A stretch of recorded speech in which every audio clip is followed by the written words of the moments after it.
امام اوزاعی علیہ رحمہ فرماتے ہیں، میں نے ایک نوجوان کو اللہ پاک کی بہت زیادہ تعریف اور بہت زیادہ شکر کرتے ہوئے سنا۔ میں نے اس نوجوان سے اس بات کا سبب پوچھا تو وہ نوجوان کہنے لگا کہ امام، میں چند لمحے ایک اللہ والے کی صحبت میں رہا ہوں۔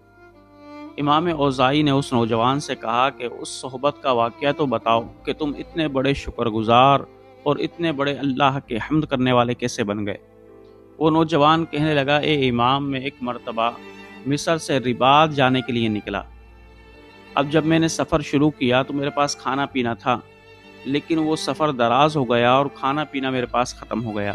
جب کھانا پینا میرے پاس ختم ہو گیا تو میں کسی کو تلاش کرنے لگا کہ کوئی انسان مجھے نظر آ جائے جو میری مدد کرے، لیکن میں نے دور ایک خیمہ دیکھا تو مجھے امید کی کرن جاگی کہ شاید اس کے اندر کوئی ہو اور وہ مجھے کچھ کھلا پلا دے۔ وہ نوجوان کہنے لگا، اے امام، جب میں اس خیمے کے اندر داخل ہوا تو میں دیکھ کر حیران ہو گیا کہ ایک اپاہج شخص، جس کو آنکھوں سے بھی نظر نہیں آ رہا تھا، جس کے ہاتھ بھی کام نہیں کر رہے تھے، پیر بھی سوکھ چکے تھے، وہ مالک کی کائنات کی تعریف کر رہا تھا۔ کہہ رہا تھا، یا اللہ، تمام تعریفیں تیرے لیے ہیں۔ یا اللہ، میں تیری اتنی تعریف کرنا چاہتا ہوں جتنی کسی مخلوق نے نہ کی ہو۔ یا اللہ، میری تعریف تو تمام مخلوق کی تعریف کے برابر شمار کر۔ اے رب ذوالجلال، میں تیرا ایسا شکر ادا کرنا چاہتا ہوں کہ کسی نے تیرا ایسا شکر ادا نہ کیا ہو۔ یا مالک کی کائنات، جیسی تیری فضیلت مخلوق پر ہے، یا اللہ، تو نے مجھے بھی ایسی ہی فضیلت عطا کی ہے۔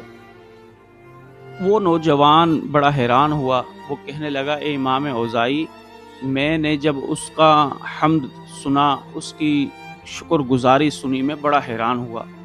میں نے اس نیک صالح شخص کو سلام کیا اور دعا کی درخواست کی تو وہ اللہ والا کہنے لگا کہ اللہ تعالیٰ تجھے کامیاب کرے۔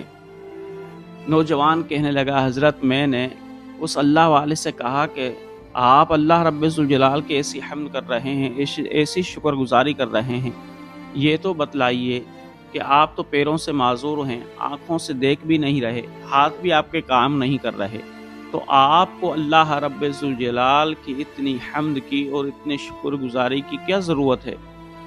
وہ نیک صالح شخص کہنے لگا، اے اللہ کے بندے، مجھے اللہ رب ذوالجلال سے ایسی محبت ہے کہ مالک کائنات اگر آگ کو حکم دے کہ وہ مجھے جلا کر بھسم کر دے تو میں پھر بھی مالک کائنات سے محبت کرتا رہوں گا۔ اگر اللہ رب ذوالجلال پہاڑوں کو حکم دے وہ پہاڑ مجھے پیس کر رکھ دیں، لیکن پھر بھی میں اپنے رب سے محبت کرتا رہوں گا۔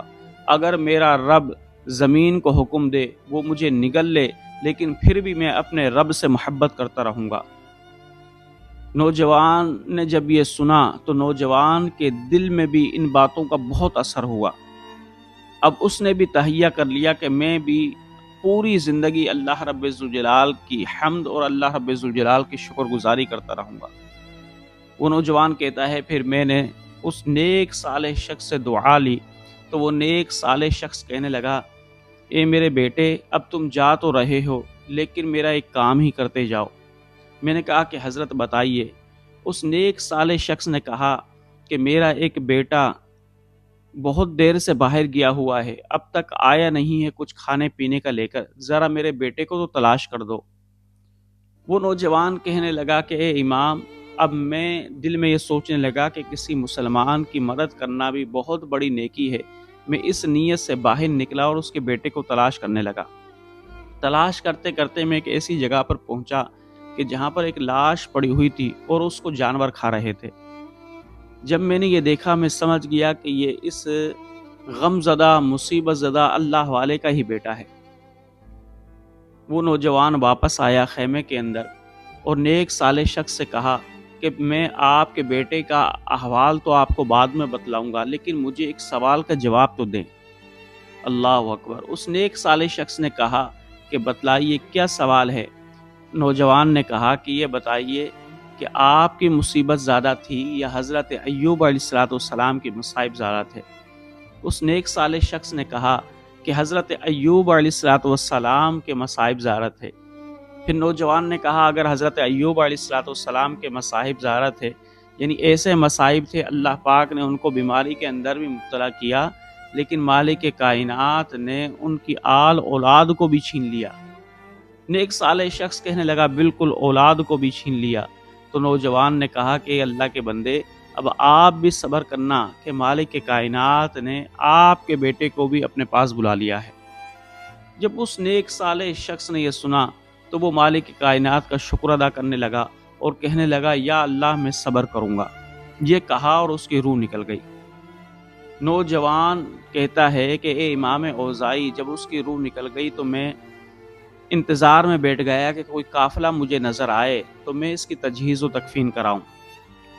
کافی دیر کے بعد مجھے ایک قافلہ نظر آیا، میں نے آوازیں دیں، وہ قافلے والے آئے، میں نے ان کے ساتھ تجہیز و تکفین کی۔ پھر جب قافلے والے روانہ ہو گئے تو میں نے دل کے اندر سوچا کہ میں آج رات یہیں رکتا ہوں، اس کے بعد میں سفر شروع کروں گا۔ اب میں نے رات وہاں ہی گزاری۔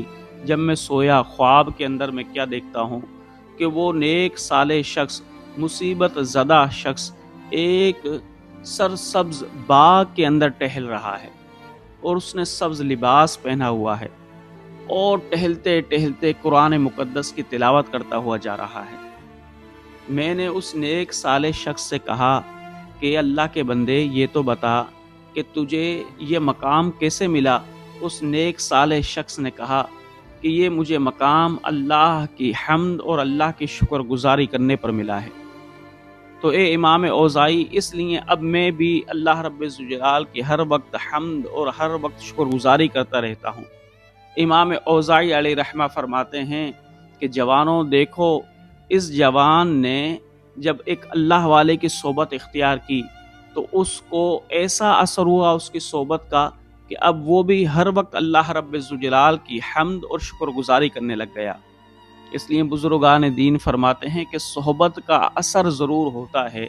اگر آپ نیک لوگوں کی صحبت کے اندر رہیں گے تو آپ کے اندر بھی نیکی کا جذبہ پیدا ہو جائے گا، اور اگر بروں کی صحبت کے اندر رہیں گے تو آپ کا خاتمہ بھی برا ہوگا اور آپ کے اندر عادتیں بھی بری پیدا ہو جائیں گی۔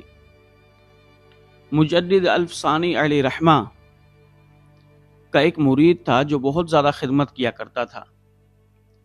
تو امام ربانی علیہ رحمہ کہ اس مرید نے امام ربانی کو کہا کہ حضور، میرا چھوٹا بھائی بیمار ہو گیا ہے، آپ چلیے ان کے لیے دعا کیجئے، شاید کہ آپ کی دعا سے مالک کائنات میرے بھائی پر کچھ رحم کرے اور اس کی زبان پر کلمہ جاری ہو جائے۔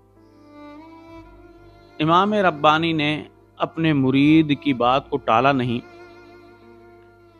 اس لیے نہیں ٹالا کہ میرا مرید میری بڑی خدمت کرتا ہے اور قرآن کہتا ہے حل جزاء الاحسان الا الاحسان، احسان کا بدلہ احسان ہے، لہٰذا مجھے اس کی بات ماننی چاہیے۔ امام ربانی اپنے مرید کے ساتھ اس کے بھائی کے گھر پر چلے گئے۔ اب جب امام ربانی نے اس کے بھائی کو دیکھا کہ اس کے آخری لمحات ہیں تو آپ نے دعا بھی کی اور اس کے دل پر توجہ بھی دی، لیکن کافی دیر توجہ دینے کے بعد بھی اس چھوٹے بھائی کے دل پر کوئی اثر نہ ہوا۔ امام ربانی نے پھر دعا کی، پھر توجہ کی، لیکن پھر بھی کوئی اثر نہ ہوا۔ تیسری مرتبہ بھی دعا کی، توجہ کی، لیکن اس کے دل پر کوئی اثر نہ ہوا۔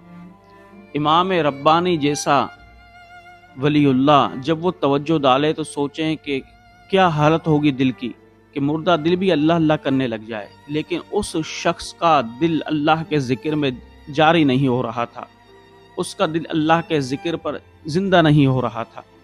امام ربانی علیہ رحمہ بڑے حیران ہوئے اور مالک کائنات کی بارگاہ میں دعا کی کہ یا اللہ، میرے پاس تو بڑے بڑے بدبخت آتے ہیں، وہ نیک بخت بن جاتے ہیں، اس کا دل کیوں نہیں جاری ہو رہا؟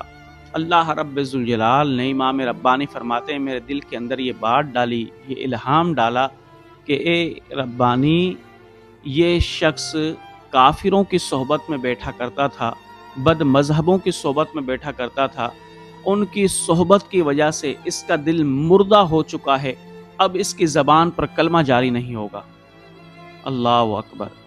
امام ربانی علیہ رحمہ نے جب یہ دیکھا تو امام ربانی نے اپنے مرید کو کہا کہ تمہارا بھائی زندگی کے اندر بد مذہبوں کی صحبت میں بیٹھا کرتا تھا، کافروں کی صحبت میں بیٹھا کرتا تھا اور ان کی کفریہ باتوں کو اچھا سمجھا کرتا تھا، اس لیے مالک کائنات نے اس کے اندر سے اسلام کی خوشبو ختم کر دی ہے، اس کے دل سے اسلام کی محبت ختم کر دی گئی اور اس کا دل اب مردہ ہو چکا ہے۔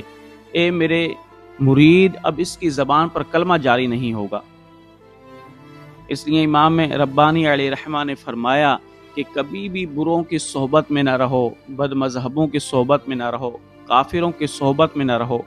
اس سے نقصان کیا ہوگا؟ اس سے نقصان یہ ہوگا کہ آپ کو بھی آخری وقت میں کلمہ نصیب نہیں ہوگا۔